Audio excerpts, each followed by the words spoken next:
réjouissais à l'idée de lire et découvrir le Epic Collection consacré à X-Force. Et oui, j'adore X-Force parce que ça fait partie de ma culture comics. J'ai adoré voir la mutation de cette série, les nouveaux mutants que j'ai tant aimé, devenir X-Force sous la plume de Rob Liefeld. J'ai adoré voir arriver ce dessinateur Greg Capullo aux manettes, puis Tony Daniel, des légendes qui sont toujours là. C'est une de mes séries préférées. C'est le volume 2 et ça veut dire qu'il y aura un volume 1.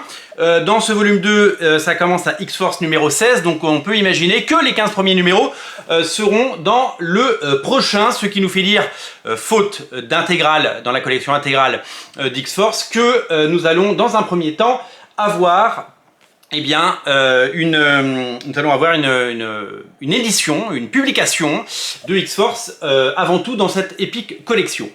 Je me réjouissais à l'idée de cette édition et j'ai été un petit peu déçu. J'ai été déçu pour plusieurs raisons. D'abord, la première, c'est que d'habitude les couvertures wraparound, vous savez, où on zoome dans l'image pour les Epic Collection en version collector, elles sont plutôt pas mal. Et là, je trouve que celle-là, et Dieu sait que j'adore le dessinateur, hein, c'est Andy Kubert, je la trouve pas folle, je trouve que c'est pas très vendeur. Voilà, je trouve que si on veut vendre des comics, il faut au moins que la couverture soit au niveau. La deuxième chose, c'est que si on regarde, et je vais être pointilleux, on voit que le dos n'est pas assez épais par rapport à la masse, au volume, à la largeur du bouquin. Regardez, on voit du bleu des deux côtés. Et c'était déjà le cas sur celle consacrée à Iron Man, où là, ça dépassait largement, carrément. Et je trouve qu'en termes de fabrication, pour des bouquins qui valent plus de 30 balles, eh bien, c'est pas normal, quoi. Le dos devrait être de bien meilleure qualité et devrait exister. Et puis alors après, je me suis dit, c'est bizarre parce qu'on est sur des Epic Collection. Pourquoi sortir Le Chant du Bourreau en Epic Collection alors qu'aux États-Unis, ça s'appelle X-Cutioner Song. Alors il est vieux, hein, ce bouquin. Hein. C'est un vieux bouquin que j'ai depuis des années. Donc c'est la même couverture, sauf que on n'a pas zoomé dedans, donc elle est un petit peu mieux en grand. Et je trouve très curieux. De ne pas avoir appelé ça tout simplement Le Chant du Bourreau ou X-Cutioner Song, de ne pas avoir sorti ça en deluxe ou dans une autre collection et d'appeler ça X-Force. Quel est le rapport avec X-Force? Alors certes, X-Force est au cœur de cette saga, mais il y a aussi X-Factor, il y a aussi les X-Men, il y a aussi un petit peu tout le monde. Parce que quand on regarde le contenu de ce bouquin, il y a les 2 épisodes de la mini-série câble dessinée par John Romita Jr. que j'adore. Il y a les épisodes Uncanny X-Men 294, 295 et 296. Il y a X-Factor 84, 85, 86. Il y a X-Men 14, 15 et 16. Il y a X-Force seulement 16, 17, 18 et 19. Il y a 4 numéros d'X-Force pour un bouquin qui s'appelle X-Force. On avait l'habitude dans les intégrales d'avoir ce genre de choses, quand ils publiaient des crossovers, mais dans cette collection épique, je trouve ça super bizarre, parce que finalement ça s'appelle X-Force tome 2, finalement c'est Le Chant du Bourreau. Pourquoi un tome 2 alors que c'est une saga complète?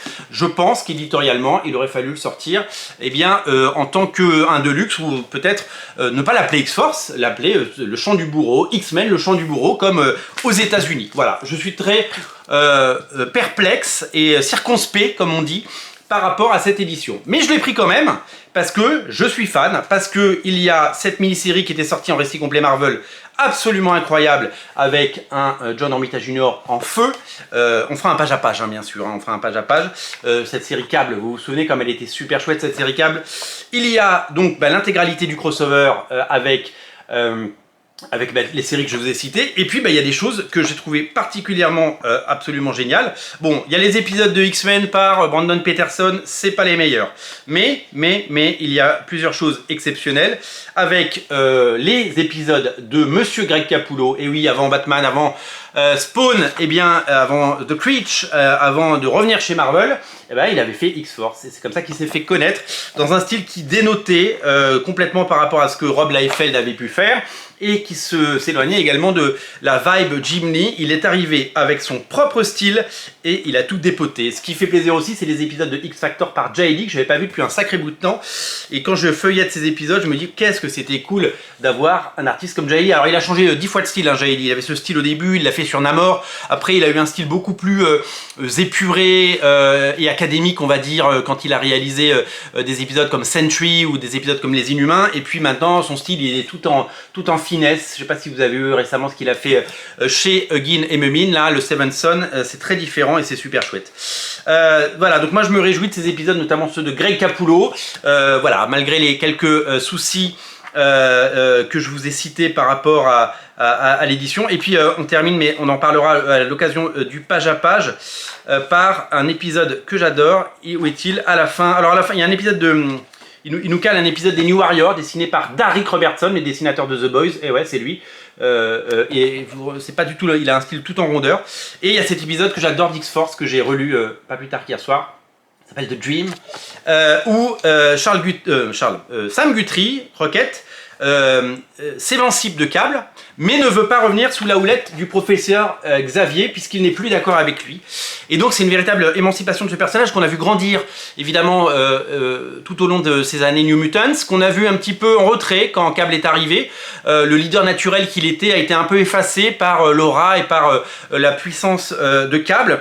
Et là, il reprend le flambeau avec des nouveaux costumes et surtout avec cette leçon de morale à la fin absolument géniale où il défie le professeur Xavier. Il dit qu'il ne va pas frapper comme Cable, car la main qui frappe, c'est aussi la main qui protège, et que la main qui caresse peut être aussi la main qui fait du mal. Et j'aime beaucoup ce texte qui m'avait beaucoup marqué à l'époque et que j'ai relu avec un grand plaisir. Voilà, donc éditorialement je trouve que c'est une catastrophe, mais ça fait plaisir de retrouver ces pages. La collection épique est bien, mais je trouve que elle manque un peu de cohérence. Et surtout s'il vous plaît Panini, arrêtez de faire dépasser des deux côtés. Ça fait pas joli sur les étagères et c'est pas normal. Le dos devrait être quelques millimètres plus large et il ne l'est pas. Et à ce niveau de professionnalisme, eh ben, c'est pas acceptable tout simplement. Merci de m'avoir regardé, merci d'avoir suivi cette émission. Si vous voulez ce Epic Collection, on a une catégorie avec tous les Epic Collection en lien en descriptif de la vidéo. Achetez ce comic chez votre libraire indépendant, je le dirai jamais assez. On a un Tipeee en descriptif de la vidéo pour ceux qui veulent